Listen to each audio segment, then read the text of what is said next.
What up, is Marcus Dynasty Football Dads? We're back. We had a very busy last week with 4th of July, of course. Got to celebrate the Independence Day. And then we also had just a bunch of things at work to my full-time job. Of course, I own a wellness office, so trying to figure all that stuff out. It was busy. So we're going to go through some questions that I have had either in the past or just recently with Dynasty. And so some of these are simple questions. Some of these we can go a little bit deeper into this. So the first question is, if you have a player in multiple Dynasty leagues, do you try to trade that player or avoid drafting that player in future drafts? And I do in certain situations where it's super close. Let's say you have Josh Allen in 3 different leagues. There's a team that I have that a lot of Josh Allen in, and I'm like, you know what? I got offered Pat Mahomes for Josh Allen, basically straight up. And in this point, I was like, I have a lot of Josh Allen. If something were to randomly happen to Josh Allen, it would be nice to have a different quarterback. You've seen star players, something's happened to them or they get a major injury. So in that case, I accepted the trade. I took Patrick Mahomes instead of Josh Allen. If I would have the same, I'm not going to degrade. I'm not going to way downgrade though. I'm not going to trade Josh Allen for Trevor Lawrence straight up right now.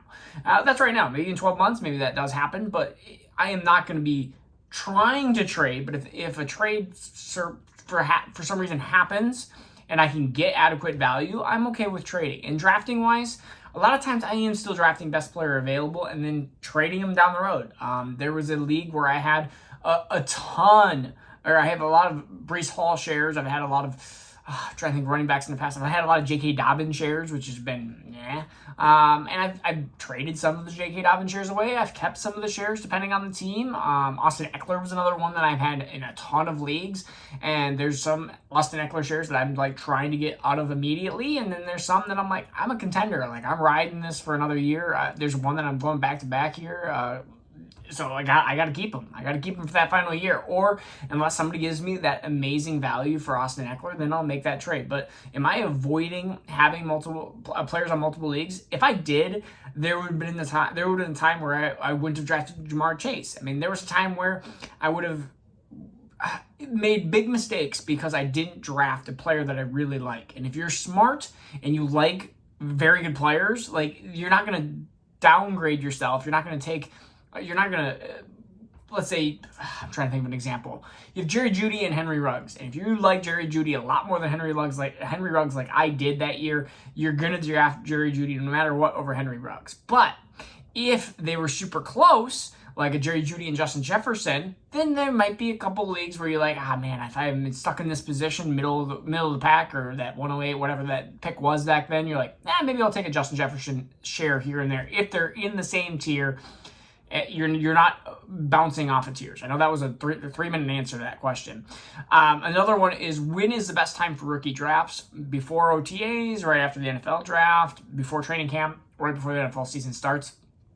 Honestly, it doesn't, to me, the further you get into where camp is, the less, I would say, of an advantage great Dynasty players have. Because by the time the OTAs comes around, most players have had enough research. If you do it right after the NFL draft, I feel like that negates some of the advantage of you hearing all this OTA stuff and all that. I feel like the deeper Dynasty gets, the Warrens of last year and stuff like that, you are not able to get those as well being just a newbie. But if you're a newbie that just follows some of the highlights, you might just run into some of these players like an Isaiah Likely. Isaiah Likely was somebody that, again, was an OTA kind of star, and all of a sudden players are now drafting him because they hear the buzz.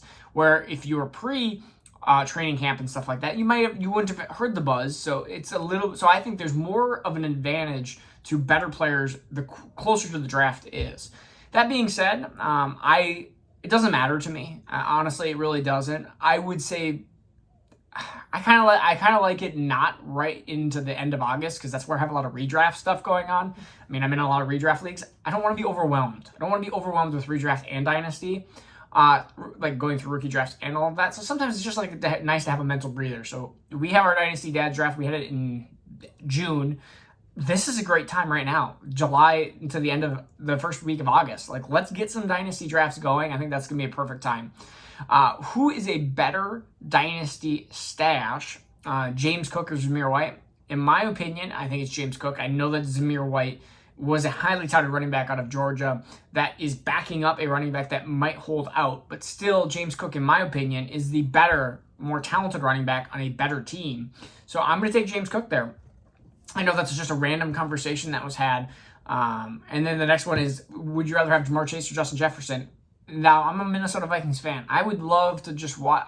I had him my first time in redraft. It was so much fun to actually have a player that you could watch every single week and just be like, wow, like I'm just racking up the points. And I went to even a game and it was super fun. So I'm always a fan of getting players that are on your favorite teams. Like, it's the worst when you, let's say, I'm a Minnesota Vikings fan. It's the worst when I was against Adrian Peterson once to 10 times every week, because it's like you have enough leagues that you're literally against Adrian Peterson probably every week. And it's like, well, that sucks. Now you're rooting against your team. I always say, if you want to, put a little bit of an extra bump on your hometown guys. Like, it happens. It's the hometown bump. Plus, you get to root for them 17 weeks, hopefully more. If you're a Minnesota Viking fan, then it's 18 weeks. So you get that first week of the playoffs till we get bumped out.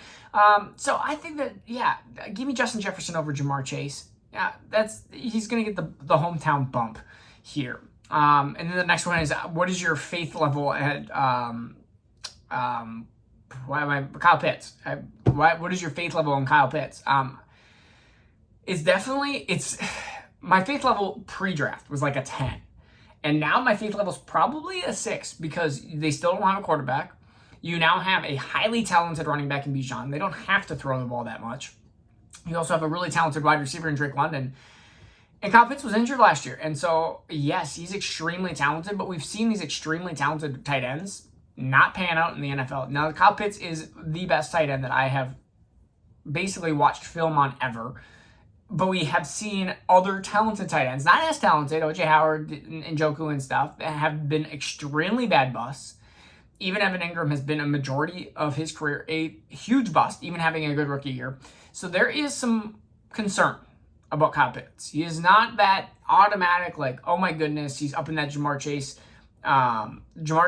and Justin Jefferson level, but he is could be a potential difference maker at a position that we really lack at this point. He's still my tight end 1 overall in Dynasty, but it is hard. Like, you just have to take the pill and swallow it and understand that this could be some more patience, and it may be another year or two. He's still super young.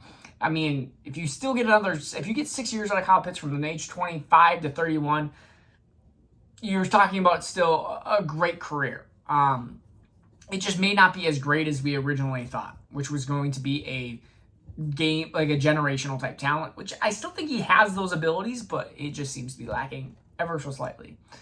This one said, who is your quarterback number 1 in Dynasty? Right now, it is Josh Allen by a hair over Patrick Mahomes. It's just the running mobility. That's what it is. But honestly, I told you I just traded Josh Allen for Patrick Mahomes. So realistically, that's because I had too many shares of Josh Allen. I wanted a little bit to diversify my portfolio, which sometimes is a nice thing to do. And so there you go. And then this one also says, would you take JSN, a different one takes JSN over Jamir Gibbs, JSN, or if you are wide receiver needy? In my opinion, draft for talent, trade for need.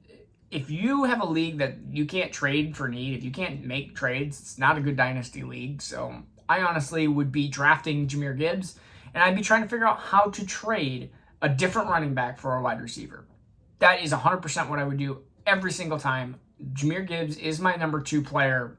And this is, I would assume, 1 QB. So Jamir Gibbs is my number 2 non-quarterback over JSN. It actually doesn't say pick number 2. Now I just assumed it was a 1 quarterback league, but maybe not. Or, again, if you're stuck at 105, so let's say the Bijan 3 quarterbacks ago and you're stuck at 105 and you really need a wide receiver, you can always find wide receivers. I think the demand for running backs is always precedes the demand for wide receivers. And so that's where I think you have to go Jamir Gibbs. And you can trade a running back. You can always trade a running back. I have traded some really crappy running backs for some decent wide receivers because everyone always needs running backs. And you say, oh, I can't get that. Wait till about week 6. And about 20 running backs are down. And a couple of them tear their ACLs. I mean, I had a running back league. Gosh, I had 5-star running backs. I was too loaded at running backs. I had Eckler, Swift, Breece Hall, Javonte, and JK. I think those were the 5. I had one running back after midway through the season. I had Eckler. Swift was hurt. Javonte and Breece both tore their knees up. JK was still having some issues hobbling on one leg.